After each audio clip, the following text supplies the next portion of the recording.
2018च्या IPL लिलावात ज्याच्यावर बोली लागली तोच आज विराट कोहलीच्या टीमचा म्हणजेच आरसीबीचा मालक बनलेला आहे. आरसीबीच्या टीमची तब्बल 16,700 कोटी रुपयांना विक्री झालेली आहे. Aditya Birla group, the times of India group, bolt ventures आणि ब्लॅकस्टोन या कंपन्यांनी मिळून आरसीबीची टीम विकत घेतलेली आहे. IPLच्या इतिहासातली ही सगळ्यात महागडी डील ठरली आहे. 2026च्या मोसमानंतर आदित्य बिर्ला ग्रुपचे आर्यमन विक्रम बिर्ला हे आरसीबीचे आता नवे चेअरमन असणार आहेत. आर्यमन बिर्ला हे IPL 2018 मध्ये राजस्थान रॉयल टीमचा भाग होते. तसंच त्यांनी भारतामध्ये प्रथम श्रेणी क्रिकेट देखील खेळलेला आहे. आर्यमन बिर्ला हे भारतातले 8वे श्रीमंत उद्योगपती कुमार मंगलम बिर्ला यांचे पुत्र आहेत. तर बिर्ला यांना लहानपणापासूनच खरं तर क्रिकेटची आवड होती. तसंच भारताकडून क्रिकेट खेळायचंय हे आर्यमन बिर्ला यांचं स्वप्न होतं. लहानपणापासूनच क्रिकेटचे धडे त्यांनी घेतले आणि त्यानंतर आर्यमन बिर्ला यांनी 2017-18च्या रणजी ट्रॉफीमध्ये मध्य प्रदेशकडून प्रथम श्रेणी क्रिकेटमध्ये पदार्पण केलं.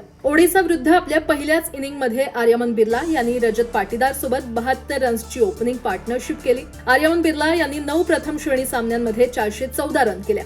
रणजी ट्रॉफी मधल्या त्यांच्या या चांगल्या कामगिरीनंतर IPL 2018 मध्ये राजस्थान रॉयल्सनं आर्यमन बिर्ला यांना आपल्या टीममध्ये घेतलं. राजस्थान रॉयल्स सोबत 1 वर्ष राहिल्यानंतर आर्यमन बिर्ला यांनी त्यांच्या क्रिकेट करिअरला रामराम ठोकला.